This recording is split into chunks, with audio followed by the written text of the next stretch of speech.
Hello everyone, ओम नमः शिवाय and welcome back to the channel. I hope कि आप सभी ठीक होंगे और अपना भी ध्यान रख रहे होंगे और आप सभी की तैयारी भी एकदम अच्छे से चल रही होगी। तो कल इससे पहले एक वीडियो बनाकर मैंने आप सभी को स्कूटी स्कीम के बारे में बताया था, जो कि यूपी के अंदर आने वाली है। उन सभी गर्ल्स के लिए स्कूटी स्कीम आई है।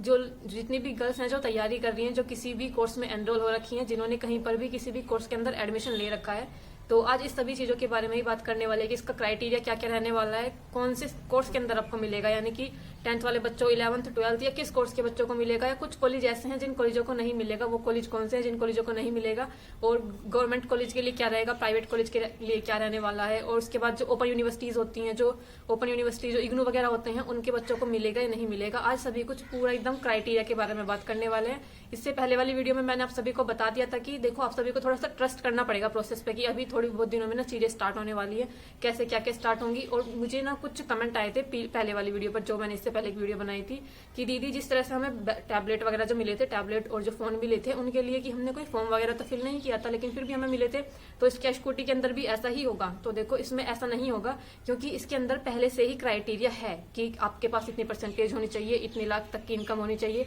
तभी आपको मिलेगा। लेकिन जो टैबलेट या जो स्मार्टफोन वाली जो योजना आई थी, उसके अंदर ऐसा कुछ भी क्राइटेरिया नहीं था। वो सभी बच्चों को मिले थे जो किसी भी कोर्स के अंदर उन्होंने एडमिशन ले रखा था, चाहे वो ग्रेजुएशन थे या फिर पीजी था, किसी भी कोर्स के अंदर जिन्होंने एडमिशन ले रखा था वो सभी को मिले थे। लेकिन ये जो स्कीम आई है ना, ये सिर्फ कुछ ही गर्ल्स के लिए, आई थिंक 1 लाख के करीब पहले, मतलब जो पहले स्तर में जो इन्होंने रखा है, जो मतलब इन्होंने एक टारगेट रखा है, एक लक्ष्य रखा है पहले स्तर के लिए, कि 1 लाख लड़कियों को ये दिए जाने वाला है, जिसमें से इनका बजट भी आप सभी के सामने आया होगा। 400 करोड़ का कुछ बजट रखा गया है इसका।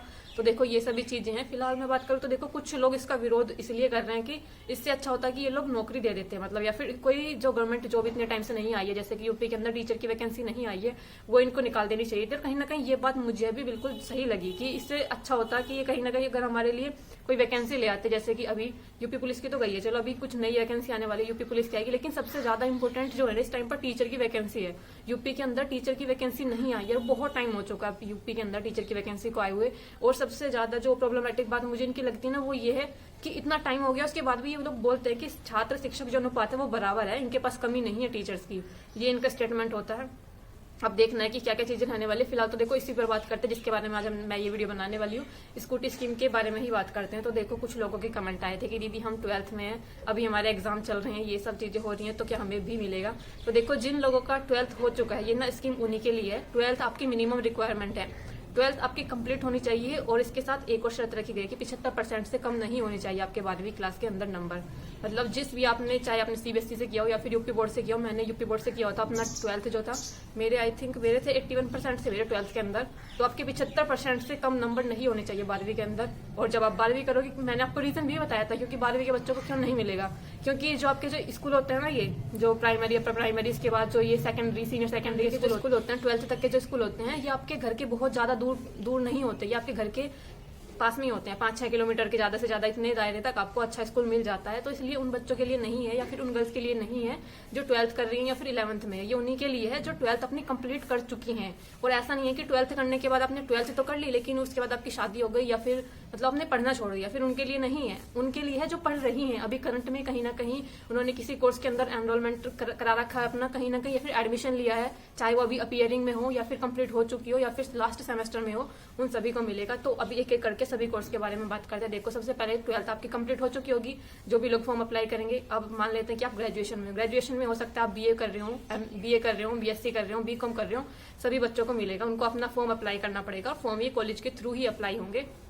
तो ऐसा है ना कि कुछ बच्चे होते हैं, मतलब उस टीन एज में होते हैं ना, तो मतलब टीचर्स के साथ अच्छे से बात नहीं करते, उनका बिहेवियर टीचर्स के साथ अच्छा नहीं होता। एक चीज आप यहाँ पर ध्यान रखना, उन बच्चों को थोड़ा सा ज्यादा फायदा मिलने की संभावना होती है जो लोग अपने टीचर से थोड़ा अच्छा बिहेवियर रखते हैं, जो लोग मतलब जो बच्चे टीचर्स के साथ अच्छी तरह से इंटरेक्शन करते हैं। आई होप कि समझ पा रहे हो आप, क्योंकि कुछ बच्चे ना ऐसे होते हैं जो टीचर से मतलब ना तो अच्छे से बात करेंगे और कुछ भी बोल देते हैं टीचर्स को।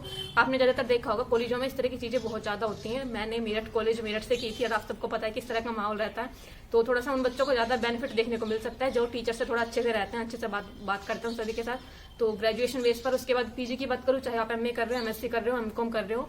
और उसके बाद मैं बात करूँ ना, कुछ लोगों को कंफ्यूजन था कि दीदी क्या बीएड या बीटीसी वालों को भी मिलेगा, तो ऑफ कोर्स क्योंकि बीएड आप करते हो ये भी आपका एक डिग्री कोर्स के अंदर आता है। इसके बाद आती है बात बीटीसी की। तो बीटीसी वैसे देखो बीटीसी के लिए इतना ज्यादा मैं कंफर्म नहीं हूँ, लेकिन बीटीसी के लिए मुझे 90 से 95% तक चांस लगता है पूरा कि मिलेगा, क्योंकि हमारी जो बीटीसी होती है ग्रेजुएशन बेस पर हमारा एडमिशन होता है बीटीसी के अंदर, यानी कि आपकी ग्रेजुएशन कंप्लीट होनी चाहिए और इस बेस पर जरूर मिलना ही चाहिए बीटीसी वालों को भी। बाकी इनकी जो भी चीजें रहेंगी वो तो अभी नोटिफिकेशन आने पर ही पता चलेगा, क्योंकि अभी नोटिफिकेशन नहीं आया है, लेकिन चीजें स्टार्ट हो गई हैं। बजट वगैरह पता चल गया कि कितना बजट रखा गया है स्कूटी स्कीम के लिए, मतलब स्कूटी की जो परियोजना है सभी चीजें बस कंप्लीट हो चुकी है। मार्च में या फिर अप्रैल में इसके जो फॉर्म वगैरह होंगे ये सभी आ जाएंगे, और उसके बाद इसकी सभी चीजें ना डॉक्यूमेंट मतलब सभी चीजों को एकदम ऑफिशियल कर दिया जाएगा कि एकदम कितनी आय होनी चाहिए, कब से इसके फॉर्म भरे जाएंगे या फिर किन किन बच्चों को मिलेगा, उन सभी के नाम जाते हैं, उनके यहाँ से लिस्ट जाती है। और इस बार ऐसा नहीं है जैसे कि पहले होता था, जैसे टैबलेट या स्मार्टफोन जो योजना आई थी इसमें जो भी मिलता था ये कॉलेज के थ्रू मिलता था, कॉलेज के अंदर ही कुछ लोग आते थे, मतलब जो भी गवर्नमेंट की साइड से होंगे या फिर कुछ लोग होंगे वो वहीं पर आकर कॉलेज में ही देते थे। लेकिन इस बार ऐसा नहीं होगा, इस बार जिले के अंदर कुछ केंद्र बनाए जाएंगे, जैसे आपका जो भी जिला पड़ता होगा उस जिले में आपको जाना होगा, वहां पर कुछ केंद्र बनाए जाएंगे, वहां पर सभी बच्चे इकट्ठा होंगे, वहां पर सभी को साथ में ही ये सभी जो भी उनका वितरण समारोह होगा वहां पर वो सब चीजें कंप्लीट होंगी। तो कोर्स मैंने आप सभी को बता दिए, इन सभी कोर्स को मिलेगा। और रही बात देखो कुछ कोर्स ऐसे होते हैं जैसे कि आप ओपन यूनिवर्सिटी से कर रहे हो या फिर इग्नू वगैरह से कर रहे हो, ये कोर्स ही इस तरह के बच्चों के लिए बनाए जाते हैं जो बच्चे मतलब स्कूल में या मतलब स्कूल तो नहीं होते इतने छोटे, कॉलेज के अंदर नहीं जाना चाहते, यानी कि या तो कुछ वर्क कर रहे होते हैं, कुछ वर्किंग होते हैं, या फिर वो इतनी दूर दराज के इलाकों से होते हैं कि वो वहां पर डेली नहीं जा सकते, इसलिए वो ओपन यूनिवर्सिटी से करते हैं, इग्नू वगैरह से करते हैं। तो इस तरह के जो कोर्स हैं वहां पर जो लड़कियां अपना जो भी कोर्स कर रही होंगी शायद उनको भी इस योजना का लाभ नहीं मिल पाएगा, क्योंकि जब उनका कोर्स ही ऐसा है कि वहां पर उनको जाना ही नहीं पड़ रहा है डेली, तो फिर स्कूटी देने का तो कुछ मतलब ही नहीं बनता ना। क्योंकि ये स्कीम ही इसलिए लाई गई है, ये इस चीज को ध्यान में रखकर ही लाई गई है कि जो लड़कियां कहीं दूर इलाके में कहीं भी दूर दराज से पढ़ रही हैं ताकि वो अपनी स्टडी को या जो अपनी जो स्टडी है उसको कंप्लीट कर पाए बिना किसी रुकावट के, उसको कंप्लीट कर पाए आराम से, अपना जहां भी वो पढ़ना चाह रही हैं, जहां भी वो चाहती हैं उस चीज को वो कंप्लीट कर पाए, कुछ ऑब्स्टेकल ना हो। कभी कभी ऐसा होता है यातायात के साधन इतने अवेलेबल नहीं हो पाते गांव वगैरह की साइड इतने अच्छे से आपको साधन सुलभ नहीं हो पाते कि आप अपने कॉलेज तक ढंग से जा पाओ, सही से जा पाओ। तो इसलिए ही ये स्कीम जो लाई गई है, स्कूटी जो योजना लाई गई है, सिर्फ इसी को ध्यान में रखकर लड़कियों के लिए ही लाई गई है। और रही बात अब जैसे मिनिमम क्वालिफिकेशन इसकी 12th है, यानी कि 12th आपको पास होना चाहिए, 75% नंबर होने ही चाहिए, सालाना आय 2.5 लाख, मतलब पूरे साल के अंदर आपको इतने होने चाहिए या फिर इससे कम होने चाहिए, इससे ज्यादा नहीं चलेंगे। और सेकंड रिक्वायरमेंट एक तरह से ये हो सकती है मतलब एलिजिबिलिटी के अंदर कि आपके जो घर के अंदर किसी की, आपकी मम्मी की, पापा की सरकारी नौकरी नहीं होनी चाहिए, क्योंकि अगर सरकारी नौकरी होगी तो अपने आप ही जो आय का जो इन्होंने क्राइटेरिया दिया है ये फुलफिल नहीं होगा। 2.5 से आपकी ज्यादा ही आय होगी अगर आपके घर में किसी की भी सरकारी नौकरी होगी। तो ये 2-3 कुछ बातें थी। देखो अभी सारी चीजें ऑफिशियल तो नहीं हुई हैं, क्योंकि जब एक बार नोटिफिकेशन आ जाएगा, जब इसकी साइट पर ऑफिशियली सभी चीजें बता दी जाएंगी कि एकदम एग्जैक्ट क्राइटेरिया क्या रहने वाला है और किस कोर्स के बच्चों को ये मिलेगा, तो उसके बाद सभी चीजें कंफर्म होंगी। लेकिन हाँ, इतना भी मोटा मोटी सी चीजें इतनी पता चल चुकी हैं कि जिस भी कोर्स को आप कर रहे हो, चाहे वो ग्रेजुएट लेवल पर कोई सा भी कोर्स होता है, देखो ग्रेजुएशन के अंदर काफी सारे कोर्स आते हैं, बीए, बीकॉम और ये बीएससी वगैरह। उसके बाद फिर जो पोस्ट ग्रेजुएशन के थ्रू एमए, एमएससी, एमकॉम ये सभी कोर्स हो गए, फिर बीएड का कोर्स हो गया। बीटीसी वालों की ही थोड़ी सी टेंशन है मुझे कि पता नहीं क्या होगा हमारा, क्योंकि आता तो देखो ये भी है इस चीज के अंदर ही, लेकिन ये डिप्लोमे में चले जाता है थोड़ी सी, इसलिए थोड़ा सा कंफ्यूजन बना हुआ है। लेकिन मैंने भी जितनी वीडियोस देखी हैं, जितने भी टीचर से मैंने पढ़ाया जहां तक, तो सभी ने यही बोला है कि अभी कुछ चांसेस हैं 90 से 95 के करीब बीएड मतलब बीटीसी वालों के भी चांसेस है, बीएड वालों को तो मिलेगा ही मिलेगा। बस अपना टाइम से अपना चीजें ना कर लेना, अगर आय प्रमाण पत्र नहीं है तो वो बनवा लेना। और थोड़ी सी चीजें ध्यान रखना कि आपको कभी भी अपने टीचर्स के साथ ना ऐसे बदतमीजी से बात नहीं करनी होती, हमेशा अपने टीचर्स की रिस्पेक्ट करो, उनसे अच्छे से बात करो। तो बस यही मुझे बताना था, क्योंकि देखो टीचर्स भी इसमें आपका एक इम्पोर्टेंट रोल निभाने वाले हैं। सभी जो डॉक्यूमेंट्स देना, आपके फोटो लेना, आपके जो जितने भी डॉक्यूमेंट्स होते हैं, आपकी जितने भी फाइल्स बनेंगी, आपका जो भी डाटा जाता है ना, वो सभी टीचर्स के थ्रू ही जाएगा। तो एक चीज ध्यान रखना, अगर टीचर्स ही आपको पसंद नहीं करते ना तो फिर कुछ भी चीजें हो सकती हैं। तो अपना थोड़ा सा ध्यान रखना कि हमेशा अपने टीचर्स का, वैसे नहीं जनरली भी, मतलब ये तो चलो बात एक तरफ से हो गई कि आपको किसी स्कीम का लाभ लेना है, लेकिन जनरली भी भाई आपको अपने टीचर्स हैं वो आपके पढ़ा रहे हैं, जैसे भी चीजें कर रहे हैं, कुछ मान लेते हैं कुछ आपको टीचर्स ने कुछ बोल भी दिया, लेकिन आपको उनसे कभी भी इस तरह से बात नहीं करनी चाहिए। क्योंकि मैंने बहुत बार देखा है कुछ बच्चे कुछ ज्यादा ही ओवर हो जाते हैं और बहुत कुछ चीजें बोल देते हैं, तो आपको हमेशा टीचर्स का अपना सम्मान करना चाहिए।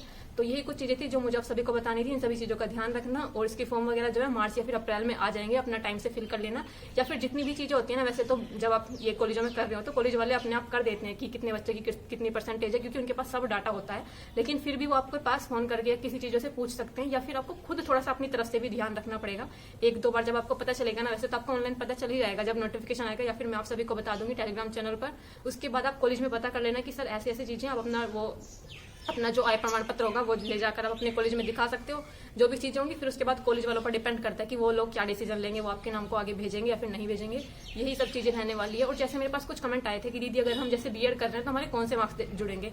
देखो, अभी अगर आपने बीएड में एडमिशन ही लिया है तो आपके ग्रेजुएशन के मार्क्स देखे जाएंगे, और अभी अगर बीएड के आप सेकंड ईयर में हो तो आपके बीएड के फर्स्ट ईयर के मार्क्स देखे जाएंगे। होगा तो अगर आप ग्रेजुएशन में हो तो आपके 12th के मार्क्स देखे जाएंगे। अगर आपने ग्रेजुएशन में एडमिशन ही लिया है अभी तो आपके 12th के मार्क्स देखे जाएंगे। लेकिन अगर आप ग्रेजुएशन के फाइनल ईयर में हो या फिर सेकंड ईयर में हो तो आपके फर्स्ट ईयर के मार्क्स देखे जाएंगे ग्रेजुएशन के।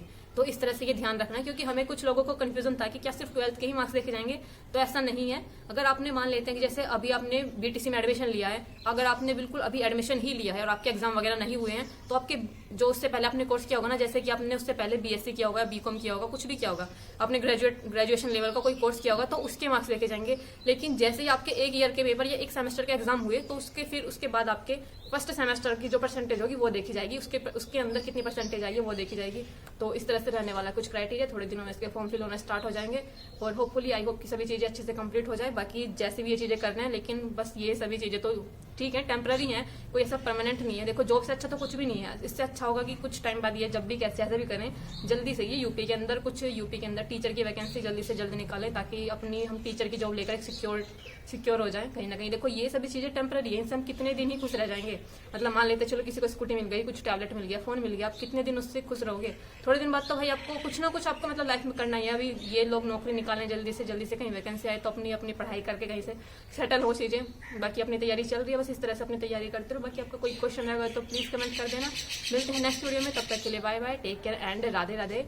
और हाँ, आप मेरा टेलीग्राम चैनल भी ज्वाइन कर सकते हो, लिंक मैं कम्युनिटी पोस्ट पर और डिस्क्रिप्शन में और वीडियो का जो कमेंट बॉक्स होगा उसमें भी लगा दूंगी, वहां से जाकर आप मेरा टेलीग्राम चैनल भी ज्वाइन कर सकते हो। Bye bye, take care and Radhe Radhe.